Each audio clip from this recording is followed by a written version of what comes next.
for caring. Hai. Gitu banget ya mukanya ya. Sok-sokan padahal tadi sebelum mulai kita ribet.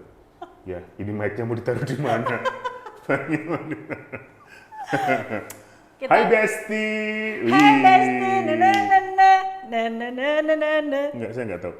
Ih, bukan TikToker sih ya Bukan kamu. dong. Bukan dong. Oke.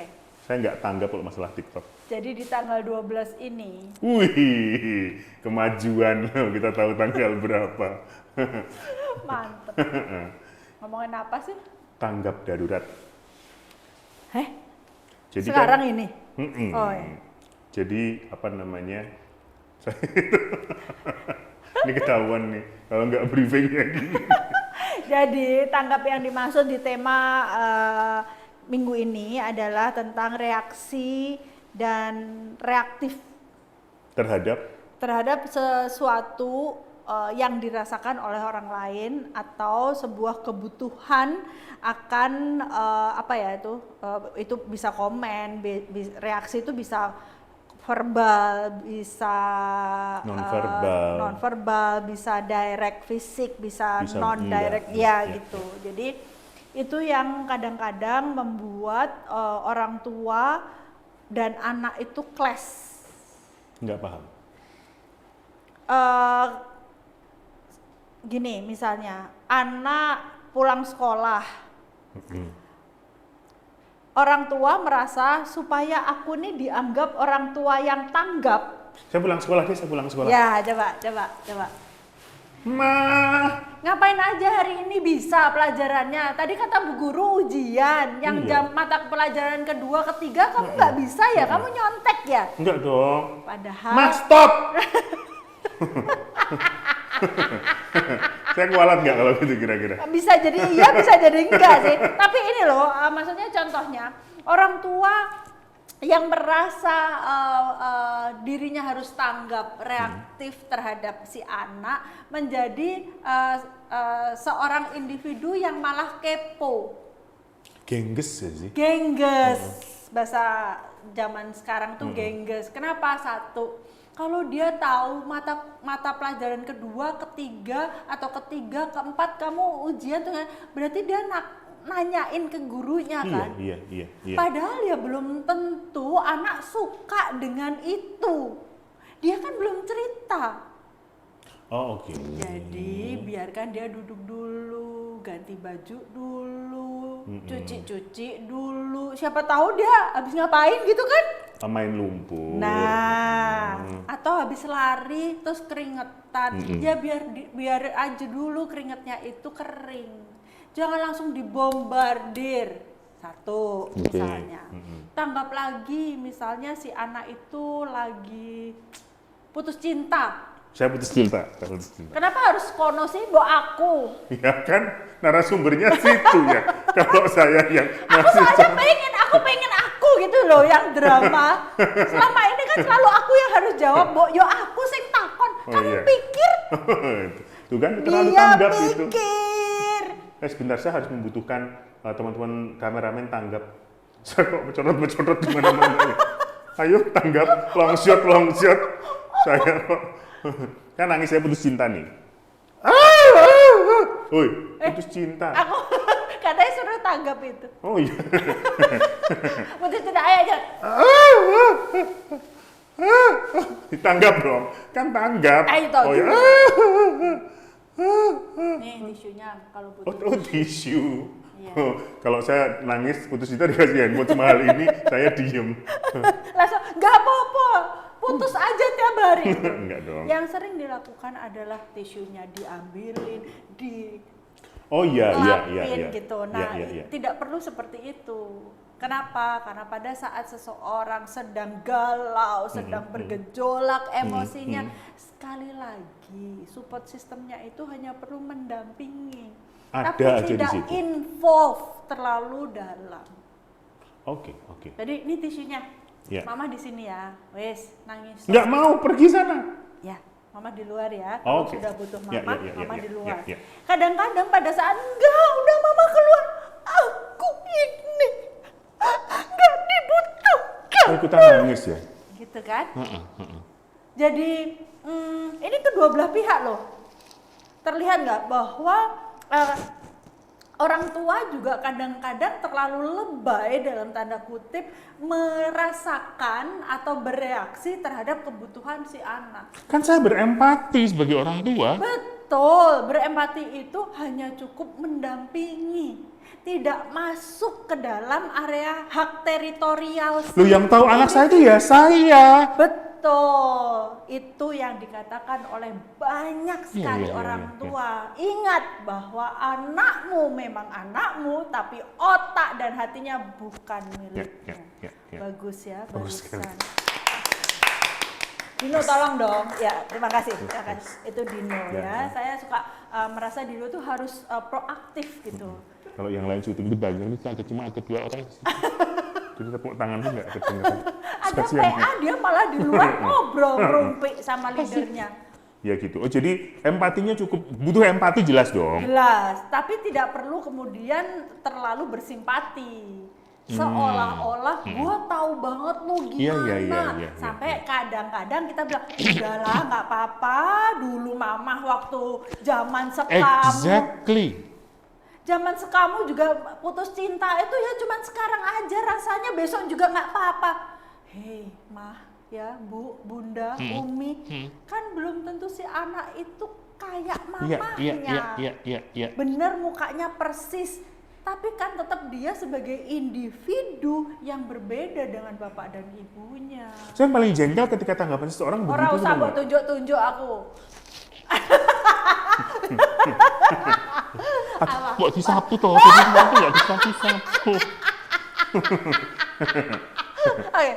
Ih, coba kalian kesini, ya kan? Reget. Ya Allah, yang punya studio marah-marah. Gini, yang Om Ded. Kita masukkan aja dia di dalam YouTube ini. Rasain lo Om Ded. Cerita pengen curhat gitu. Yang terjadi tanggapannya adalah, segitu mah belum ada apa-apanya. Aku ini loh. Iya, bukan hanya orang tua loh, bisa saja tantenya, sahabatnya. Alah, lo lebay amat segitu aja pakai nyilet-nyilet tangan. Gua waktu itu mau bunuh diri nggak jadi. Gitu. Ngerti nggak? Ada comparing yang tiba-tiba meletus begitu saja karena merasa bahwa gue berasa lebih hebat nih dari lo lebih rendah nih kekuatannya. Tidak begitu dalam tanggap ya, dalam bereaksi, dalam berempati. Karena pada saat kita berlebihan dalam memberikan empati kita, berlebihan dalam kita memberikan reaksi kita, orang lain akan bisa lebih down atau marah, meledak. Oke. Apalagi kalau kita ngomongin soal orang jatuh cinta ya bro. Orang jatuh cinta itu kan yang kita nggak apa-apa aja, kalau dia insecure kita melirik aja salah. Iya. Padahal nggak ada apa-apa gitu. Apalagi kalau pakai bohongin sesuatu atau seseorang, kita melangkah jalan nggak ngapa-ngapain, nggak merhatiin dia, tuh kan iya kan dia pasti mau ngelihat handphoneku gitu loh. Padahal ya nggak ada urusannya dengan itu gitu. Jadi tanggap itu hanya pada kata pas saja, tidak berlebih, tidak juga kurang. Misalnya kalau kurang, kata Mama Okto nih, kata Mbak Okto kan nggak boleh berlebihan, tanggapnya cukup nangis. Oh ya Allah. Tuh, buat golek upo.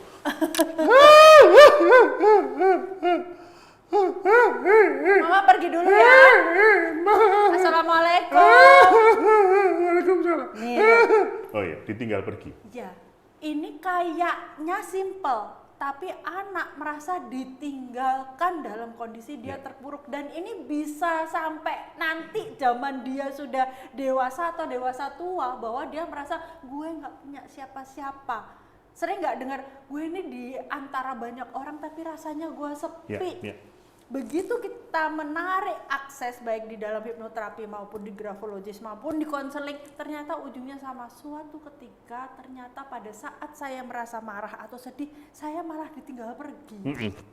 Padahal maksudnya orang tuanya ditinggal pergi itu ngasih untuk ruang, betul, memberi kesempatan dan dia oke, daripada gue rempong nanti membanding-bandingkan, aku pergi aja deh ke kantor. Padahal saat itu secara fisik dibutuhkan paling cuma 10 menit. Misalnya gitu loh. Jadi Menantang nih Mbak. Jadi cukup susah untuk menempatkan posisi sejauh mana kita harus involve. itu pentingnya. Adalah. Itu pentingnya Ya Allah. Sebagian ini diedit boleh nggak? Ya Allah. itu pentingnya menciptakan bonding antara orang tua, anak, suami, istri, neni, momongan. Tidak tanggap atau bereaksi itu hanya saat sudah ada gejala, sudah ada masalah, baru lo ribut tentang hal itu. Jadi sebenarnya yang kita perlu lakukan itu adalah maintenance. Jadi kita memang perlu untuk melakukan hal-hal yang berkaitan dengan ikatan batin ini. Sehingga pada saat si anak ini atau si orang tua ini, si istri atau suami ini membutuhkan dukungan, sebenarnya tanpa dia minta kita sudah tahu harus ngapain. Kalau dia geru-geru, artinya kita perlu ngetok pintu, mama ada di luar ya. Tapi kalau dia diem saja, si istri diem saja, oh si suami ini perlu datang, duduk sebelahnya, nyetel TV, terus tuh itunya bagus tuh filmnya, aku ada di sini ya. Tapi tidak terus, kamu kenapa? Aku ada di sini. Nggak usah gitu. Nah tapi itu mustahil bisa dilakukan, kesensitivitasan itu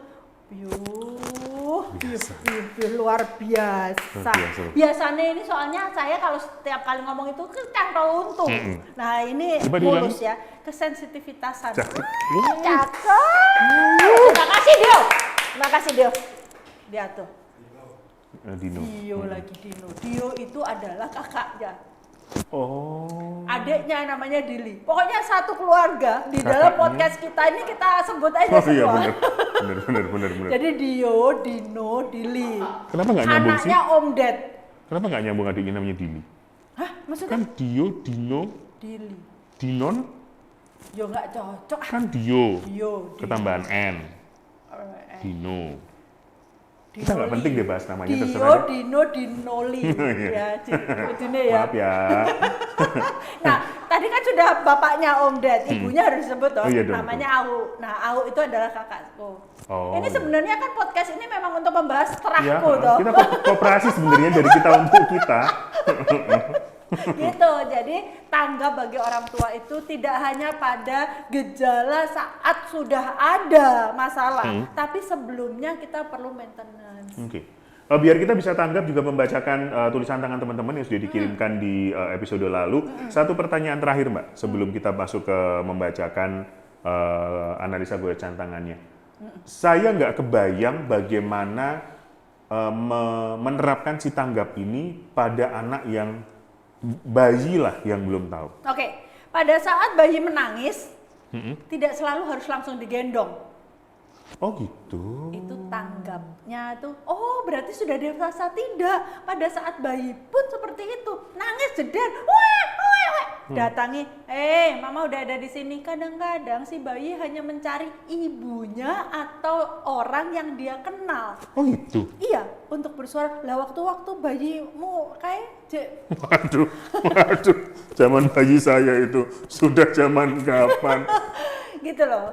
Atau pastikan apakah dia kolik, misalnya perutnya melilit, ditandai dengan BBM melambung tinggi, bukan ya, kalau itu lagunya Iwan Fals ya.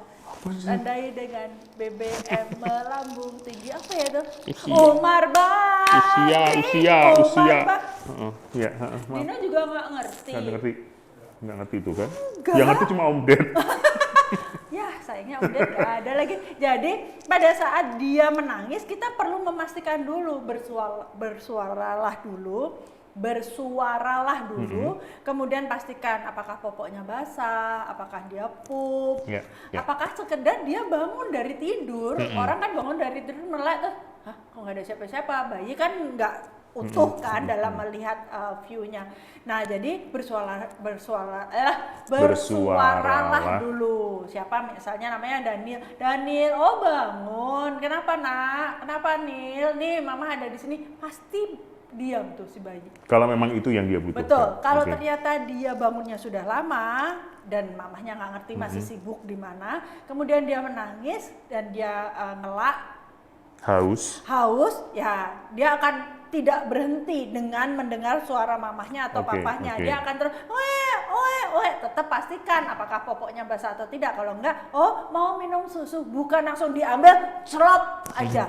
Dimasukkan si puting ibunya ini ke mulut anaknya. Jadi perlu proses juga, tanggap itu perlu tahap per tahap supaya si anak, si istri, si suami juga tahu apa yang perlu ditanggapi, apa yang perlu didiamkan. Cakep tuh kan, agar tahu apa yang perlu ditanggapi, apa yang perlu didiamkan. Nggak harus semuanya dikasih reaksi terhadap Betul, sesuatu. reaksi yang reaktif, ya gitu. Misalnya istri minta uang belanja tambahan, nesu, geru-geru, marah-marah. Diam dulu aja sampai dia selesai, kemudian bilang, emang apa yang kamu butuhkan? Kadang-kadang ternyata yang dibutuhkan adalah bantuan untuk ngurusi rumah tangga, nyapu, ngepel, karena dia pengen tidur, dia butuh istirahat, dia pengen nonton drakor, gitu loh, bukan uang tambahan belanja. Gitu loh ceritanya. Sip. Yuk, mari kita baca Mari. goresan tangannya ada di sini. Mari silahkan dibuka sendiri secara mandiri. Ini ada. Mana sih? Oh iya itu ada. Hai. Hai Awe. Ada di bawah. Udah cerai belum sih Siapa sih? si Awe itu? Ya Allah saya kaget. Udah ya? Waktu Nggak tahu. kemarin kan proses. Masih proses. Masih ya? Nggak tahu deh kalau Kok pas ini semua tayang. sih? Kan yang DN kan rujuk katanya. DN itu siapa tuh? What's next? Iya. Yang itu Tonight Show Oh iya, rujuk ya? katanya rujuk. Iya betul. Ayo lanjut. Iya. Oke, Awe. Hai Awe. Hai Awe. Awe pada dasarnya adalah seorang individu yang talkative. Talkative itu dia pandai bicara, dia enak, dia terstruktur dalam komunikasi. Komunikasi verbalnya oke berarti ini. Tidak harus verbal sih, bisa gestur. Oh, oke. Gitu ya. Kemudian dia adalah seorang individu yang kreatif, terlihat kreatif. Hanya saja ada hal yang menyangkut tentang perilaku yang ini ditarik kembali dari sebuah pengalaman hidupnya yang kurang enak kayaknya ya, kurang nyaman. Itu membuat dia tidak percaya diri. Oh. Ya, si Awe ini. Kemudian dia juga terlihat krisis identitas ada ya, gitu ya. Iya benar.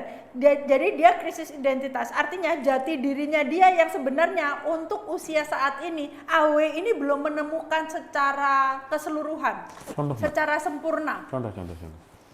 Misalnya kita sambungin ke kreativitasnya ya. Oke. Misalnya dia pintar nulis, maksudnya dia jago nulis cerita, tapi dia merasa hasil dari tulisan cerita ini nggak nyambung atau nggak perfect kalau tidak ada orang lain yang ikut campur di dalam hasil karyanya gitu. Jadi dia jadi nggak ngerti, gue ini penulis atau hanya penulis gitu. Nah itu kan jati diri ya. Oke. Tapi dia sudah ketemu sebenarnya apa yang dia mau. Kalau lihat dari goresan tangannya sebenarnya sekarang ini dia sudah ada di passionnya dia. Dia udah ngerti, oh ini emang kreativitasku ada di sini. Tapi mungkin menjadi kendala nggak maju-maju karena dia merasa kepercayaan dirinya nggak komplit gitu. Ini menarik sih si Awe ini karena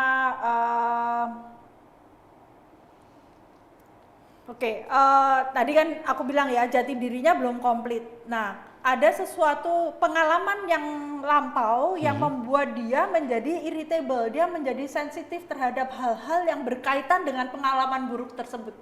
Misalnya dulu pernah dibully. Ya, dia akan sensitif terhadap suara keras misalnya. Hardikan misalnya, gitu. Jadi ini sambungan karena pengalaman buruk yang lampau menjadi sebuah trigger sampai sekarang karena ada yang belum selesai. Diajakin ngobrol soal itu juga nggak bisa. diajakin ngobrol Soal soal si pengalaman pengalaman sebelum buruknya ya nampaknya belum karena ada celah kan orang kalau mau menyelesaikan sebuah pengalaman buruk itu ada celah yang kita harus menemukan celahnya apa supaya dia bisa dimasukkan ke situ kemudian menyelesaikan ya, dan ini nampaknya berkaitan dengan fase berduka. Oke. Gitu. What should he do? What should Who he do? atau she? He atau she? Ini he ya. Okay. Ini he. Saya rasa sebuah komunikasi dan interaksi verbal yang intens akan bisa membuat terapi direct tentang penyelesaian masa berduka tersebut. Masa berduka ini di AW bukan hanya kita tidak bisa mikir oh ini pasti kematian, bukan loh. Bisa jadi ini sebuah kehilangan. Bisa jadi. Bisa jadi bisa jadi seseorang, bisa jadi sesuatu, Ya, bisa ya, jadi ya. mereka, Ya, bisa ya. jadi kita, bisa jadi kami. Jadi Ya. kehilangan yang saya maksudkan di AW itu berkaitan dengan whole pack. Yang Contoh dia gampang ada di putus dalam. cinta misalnya, hilang pacarnya misalnya gitu. Dia kehilangan sesuatu nih misalnya. Pastinya kehilangan sesuatu gitu. Apapun itu. Tidak, kayaknya karena ini ada beberapa ya. Oke. Jadi Baik. jadi bukan satu. Ya, Jadi ya. makanya tadi kami, kita, mereka banyak Ya, ya, ya, individunya gitu. Jadi itu yang nampaknya perlu AW perlu cari kita maksudnya dibantu oleh profesional untuk mencari si celahnya itu Oh, supaya I see. lebih mudah I untuk see, I see. menyelesaikan hal tersebut Oke. gitu. Semoga menjawab untuk AW. Terima kasih untuk goresan tangannya. Ya, kita lanjutkan dengan Dengan LFR. LFR. Ya, ini 29 tahun. LFR ini adalah seorang yang metodis. Semua hal yang dia lakukan perlu bertahap dan tidak bisa dilompati karena kebetulan nampaknya perfeksionis. Jadi tahap per tahap itu perlu diselesaikan. Kemudian dia mempunyai kepercayaan diri yang baik, fokus dan konsentrasi yang panjang, durasinya baik dan panjang, pendengar yang baik,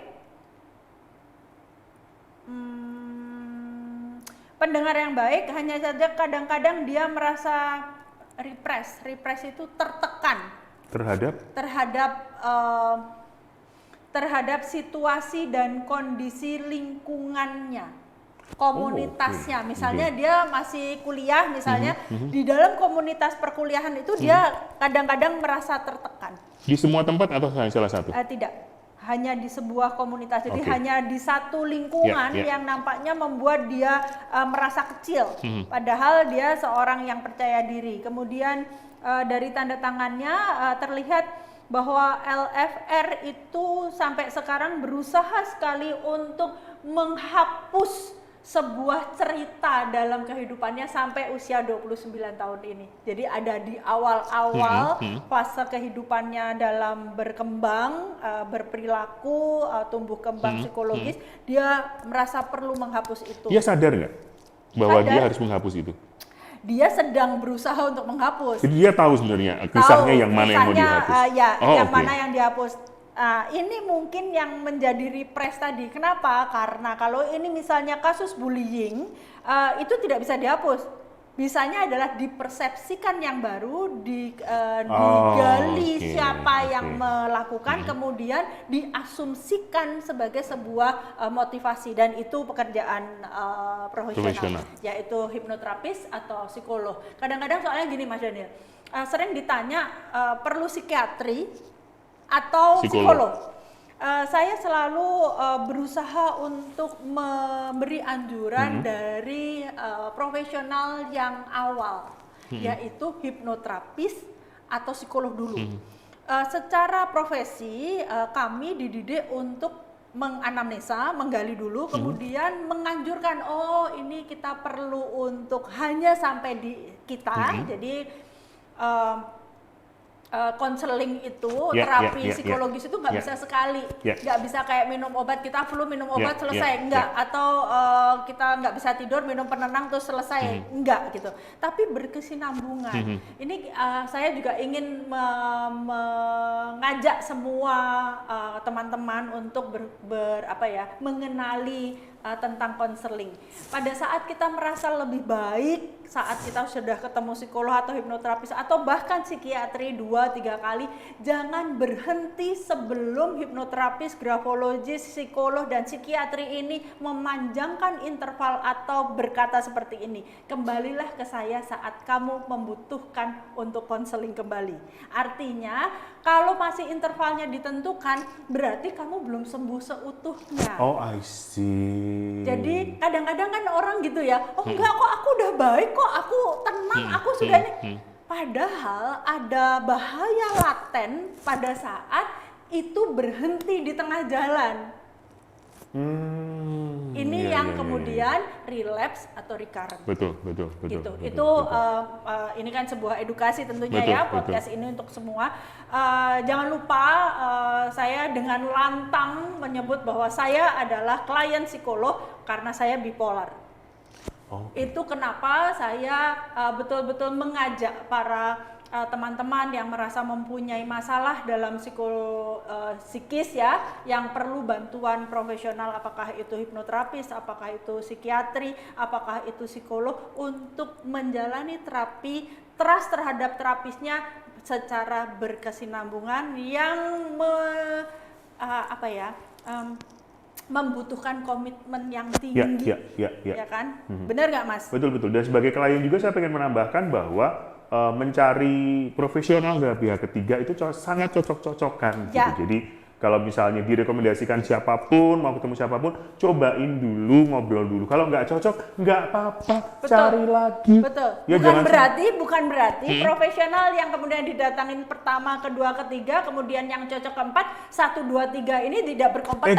Exactly. Gitu. Jadi mereka tetap berkompeten, tapi bagaimanapun kayak mencari jodoh aja gitu. Jadi kliknya itu membuat kita mau melebarkan telinga kita, membuka hati kita, menyerahkan diri kita untuk didampingi secara psikologis. Itu dia ya, jadi paling enggak tadi kalau kita sambungkan dengan si tanggap tadi, ada nih yang tanggap dengan kondisi kita. Betul, ada yang memanusiakan manusia, ada yang karena memang pinter ya, memang ahlinya, kemudian dia merasa perlu involve yang teksek gitu. Teksek itu pokoknya ini instruktif, sedangkan tidak semua laki-laki. Udah mulai kan, kita sudahin aja. Ya, semoga berguna soal tanggap-tanggapnya. Ya. Tadi tanggap yang pas itu seperti apa, butuh latihan panjang untuk bisa memberikan reaksi yang pas. Sudah, Mbak Abdullah? Ya, betul. Udah? Harus pas. Jangan berlebihan. Begitupun juga pada diri kita sendiri. Karena sampai tidak ketemu. Semua laki-laki. Tuhan memberkati kita semua. Assalamualaikum warahmatullahi wabarakatuh. Dadah.